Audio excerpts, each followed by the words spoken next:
You know, it's going to be really interesting to see the reaction from people after they check out Dragon Ball Super Manga Chapter 35, because this is going to be one of the most talked about and controversial chapters in the entire Dragon Ball Super manga. A lot of people have staunchly defended this manga and said that it's better than the anime in every single aspect. And if you've been watching my manga reviews, you know that I've been the one to say, well, sometimes Toyotaro's version is better, other times he drops the ball. And I have a feeling that with this month's chapter, a lot of people, and I've already seen it on social media and among my circle of friends, are already changing their mind about this. Because the reality is that after this manga chapter and the reception that some people have given it already, I think that you have to really despise the anime version to really think that it's better than the manga in this chapter. And like I said, sometimes it is, sometimes it isn't. I'm going to get more into that at the end of this review. Let's go ahead and dig right in here. When we last left off, Universe 9 became the first universe to get deleted, just like in the anime. But what this manga chapter does, and remember, we are just 3 chapters into the actual tournament part of this arc, is we're already getting a battle with Jiren. The battle with Jiren begins early, so Toyotaro chose not to wait on this and give it to us right off the hop. We actually begin with a bit of a pre-fight though, which is Goku taking on Toppo and Dispo. And remember, other Pride Troopers are still in this thing. And if you remember the anime version of these events, Goku didn't take on these guys until much later. There was all that stuff with Kale that happened. None of that has happened yet. And it's very interesting how Toyotaro is shifting things around in this manga chapter. So the fight with Goku and Toppo and Dispo's kind of cool. There's a part where Toppo buries him into the ground, that he comes out as blue. That was a cool little panel. And while this is going on, Jiren is already facing off against Hit. So the events of Dragon Ball Super episodes around 100 to 109, none of that's happening here. We're already in to like Jiren versus Hit. So at one point, Goku does get involved in this fight, and it becomes Goku and Hit teaming up against Jiren, and as expected, they can't land a single blow on this guy. He is too powerful and too fast. Goku tries both physical attacks as well as ki attacks, and Jiren just knocks him away like he's a piece of trash. Jiren actually comes dangerously close to eliminating Goku. So in some ways, I guess you can say that this is sort of a retelling from Toyotaro of episode 109, you know, with Goku fighting Jiren and Goku doing all these different things, but he's not using all his different forms like he was in that version. Plus, we have not seen Kaioken Blue in the manga, and we probably won't. This is a totally different continuity from the anime, and you have to remember that. But you have to also remember that Toyotaro did watch the anime, did help with the anime in a very small way, and thus there will be some derivative things from the manga, and there will be other things where he changes them just for the sake of changing them, even if they make no sense, which was a major problem during the Trunks arc, and we're going to see it here in just a moment. But right as Goku gets thrown out, Hit makes the save and prevents Goku from getting eliminated. Now, in the anime, we saw Goku and Hit team up against Dispo, and it was a cool episode. So naturally, the idea of Goku and Hit teaming up against Jiren should be even better, because that's a fight that would have been awesome to see, you know, no matter what you're watching or reading. But I feel like in this manga chapter, it was a tad bit disappointing, if not very disappointing in a way. Now, here's the first thing I actually had a problem with, and that is that we find out that Hit was able to land a blow on Jiren without using time skip. We find out through Hit that even though Goku beat his time skip during the Universe 6 tournament, now he has learned to stop relying on just his special abilities, to stop using his assassination techniques, and to become an overall better fighter. Now, that, in theory, sounds like a great moment for Hit as a martial artist and with development, but with the Universal Survival arc in this tournament, it should all be about winning by any means necessary, which we will get to here in a moment. So, Hit goes after Jiren after removing his skirt. That's right, it's a skirt in the manga, not a trench coat. I know that's going to irritate some people out there, but, of course, Jiren is too good. This should surprise nobody, but the panels themselves are pretty fun to read. Even though I feel like Goku and Hit teaming up should be a much bigger deal in the manga, because we had not seen this before. This is a new thing for the manga.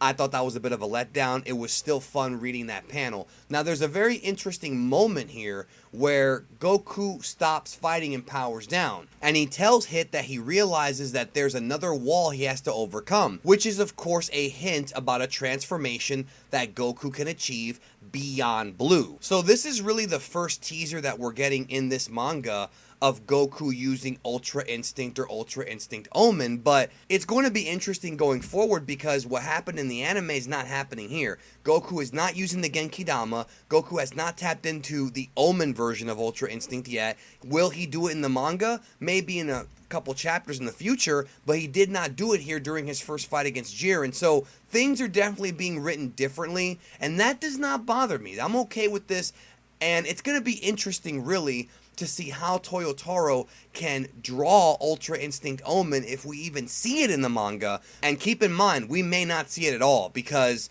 he might just go ahead and skip right to the gray-haired, silver-haired form and skip Omen. Don't forget, the manga did not give us Super Saiyan Rage or Kaioken Blue. So there's a big possibility that Toyotaro will skip the Omen part and just go right to the finalized Ultra Instinct. And I wonder if he does not skip it and we do see it with the silver eyes, how's he going to draw it? Because this is, of course, a black and white manga. So it's going to be interesting to see if he has to create a different kind of aura or do something to tell the reader that it's a different looking power. So there's my little mini tangent on what might happen in the future. But anyways, I digress. Hit powers up to do battle with Jiren, and he debuts a new technique here that was not in the anime version, but sort of was. So rather than using the Tokitobashi, the time skip, Hit uses the time shift, Tokizurashi, where what this does now is rather than skipping time or,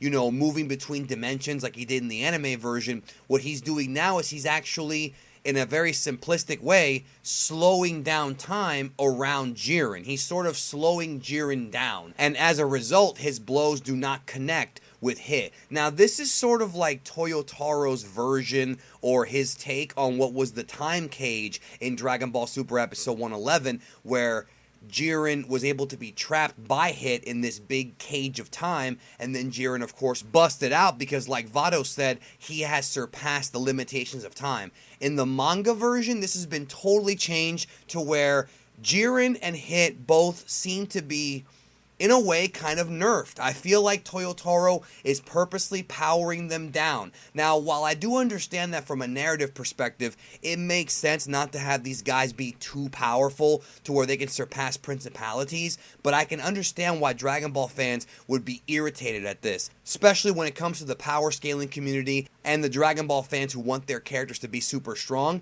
It's clearly evident, and it's not the first time it's happened, that the feats in the manga version of the Dragon Ball Super continuity are nowhere close to being as impressive as in the anime. First, it was with Hit in the Universe 6 tournament, then Merge Zamasu was a lot weaker than the anime version, and now this. I can see some people getting really upset at this. It didn't upset me too much, but at the same time, the feats in the anime were way more impressive. So Hit actually gets Jiren close to the edge, but Goku suspects that this is not Jiren at his best, and he's right. Jiren blocks Hit, powers up his fist, uppercuts him, and Hit is no more.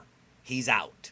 Boy, are the Hit fans going to be upset at this. Within 3 chapters, one of the coolest new characters that Super introduced is History.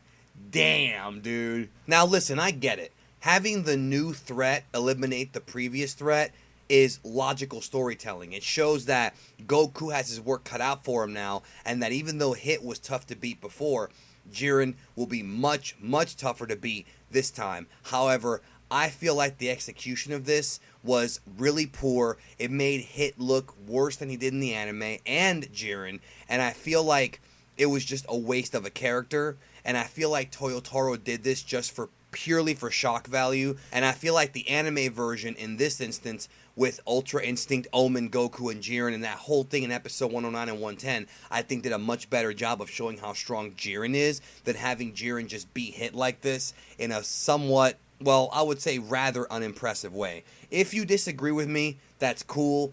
That's fine. I just thought it was a bit of a letdown. So overall, this manga chapter, It was okay. It kind of bored me, to be honest with you. The panels were not that interesting. The art seemed somewhat rushed. I'd hate to say that, but that's how I feel in this case. And I've seen some fans actually say that they feel like Toyotaro is better than Toriyama.